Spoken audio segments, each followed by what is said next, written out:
அருட்தந்தை வேதாத்ரி மகரிஷி அவர்கள் சர்வவசிய தனாகர்ஷண சங்கல்பத்தை நமக்கெல்லாம் எந்த சூழ்நிலையில் கொடுத்தாங்க அப்படின்னு பார்ப்போமா.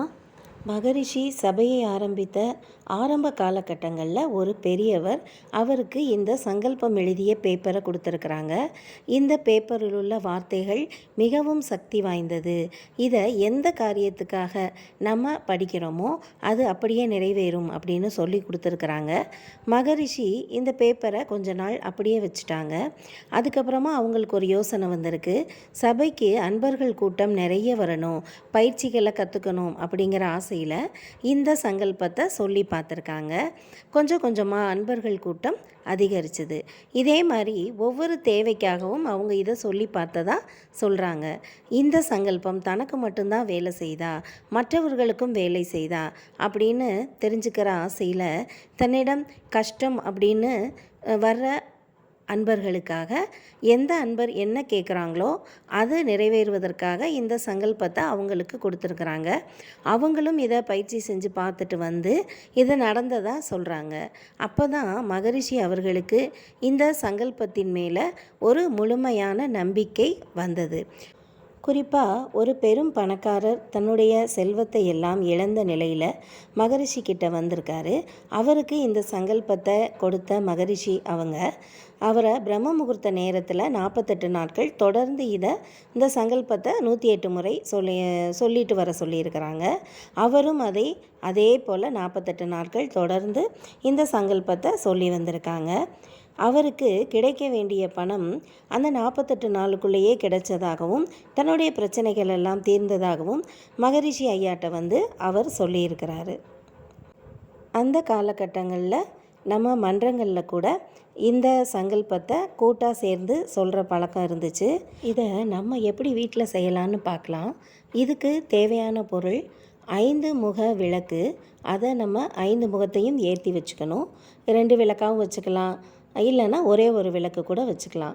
எண்ணிக்கைக்காக 108 காயின்கள், அப்புறம் வாசனை மிகுந்த மல்லிகைப்பூ, அப்புறம் மஞ்சள் தடவிய அரிசி, அப்புறம் பால் பாயசம் செஞ்சு வச்சுக்கணும். ஒரு கிளாஸ் தண்ணி வச்சுக்கலாம். ஏன்னா தண்ணி நம்ம சொல்கிற எல்லா விஷயத்தையும் அப்படியே ஈர்த்துக்கும். இந்த சங்கல்பம் பண்ண தண்ணியை நம்ம வீட்டில் எல்லோரும் குடிக்கும்போது நல்ல அதிர்வுகள் அவங்களுக்குள்ள ஏற்படும். பால் பாயசமும் அப்படித்தான். இந்த பூவை நம்ம காய வச்சு அதுக்கப்புறமா நம்ம பணம் வைக்கிற இடம், நம்ம பூஜை ரூமில் கொஞ்சம், நம்ம பர்ஸில்னு எல்லா இடத்துலையும் எடுத்து வச்சுக்கலாம். அதுக்கப்புறமா மஞ்சள் தடவிய கயிறு, அது நம்ம வீட்டில் இருக்கிறவங்க எண்ணிக்கைக்கு தக்க நம்ம வச்சுக்கலாம். அருள் காப்பு சொல்லி 16 முடிச்சு போட்டு அந்த கயிறை நான் வச்சுருக்கிறேன். அதை இந்த பூஜை முடிஞ்ச பிறகு கையில் எடுத்து நம்ம கட்டிக்கலாம். இந்த சங்கல்பம் சொல்லும்போது நம்ம குறிப்பாக கவனத்தில் எடுத்துக்கொள்ள வேண்டியது என்னென்னா, அந்த ஒலி நயம் எப்படி இருக்கோ அதை கரெக்டாக நம்ம உச்சரிக்கணும். அப்போ தான் அதோட முழு பயனும் நமக்கு கிடைக்கும்.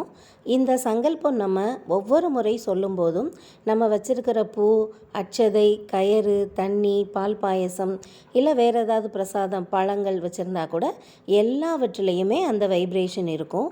வந்தவங்க எல்லாருக்குமே அதை நம்ம பகிர்ந்து கொடுக்கலாம். இந்த பூஜையை நாம் எப்பெல்லாம் செய்யலான்னா, முடிகிறவங்க பிரம்ம முகூர்த்த நேரத்தில் 48 நாட்கள் ஏதாவது ஒரு காரியம் நிறைவேறணும் நல்லபடியாக அப்படின்னு நினச்சிட்டு செய்யலாம். அப்படி செய்ய முடியாதவங்க ஒவ்வொரு பௌர்ணமிக்கும் செய்யலாம். என்னால் அதுவும் முடியாது அப்படிங்கிறவங்க வெள்ளிக்கிழமை சுக்கிரஹோரை நேரத்தில் செய்யலாம். அதிகாலையில் செய்யலாம், இல்லை சுக்கிரஹோரை நேரத்தில் செய்யலாம். இப்படி 108 முறை சொல்கிறது ரொம்ப கஷ்டம்னு நினைக்கிறவங்க தினமுமே 3 முறை, 9 முறை, இல்லைன்னா 12 முறை இந்த சங்கல்பத்தை நம்ம சொல்லி வரலாம். இந்த சங்கல்பத்தை நம்ம கூட்டாக செய்யும்போது ஒரு பெரிய ஹாலில் நடுவில் இந்த விளக்கை வச்சுட்டு சுற்றிலும் அன்பர்கள் அமர்ந்து ஒவ்வொருவர் கையிலையும் பூ கொடுத்து நம்ம இந்த சங்கல்பத்தை 108 முறை நம்ம சொல்லிட்டு அந்த பூவை போட சொல்லலாம். அப்படி செய்யும்போது இதோட பலன் மிகுதியாக இருக்கும். இந்த சங்கல்பத்தை தொடங்கும் முன்னர் வாழ்க வையகம், வாழ்க வையகம், வாழ்க வளமுடன், குருவே துணை அப்படின்னு ஆரம்பிக்கலாம். மேலும் அன்பர்கள் தனக்கும் அந்த இடத்தை சுற்றியும் அருள்காப்பு போட்டுக்கலாம். வாழ்க வளமுடன்.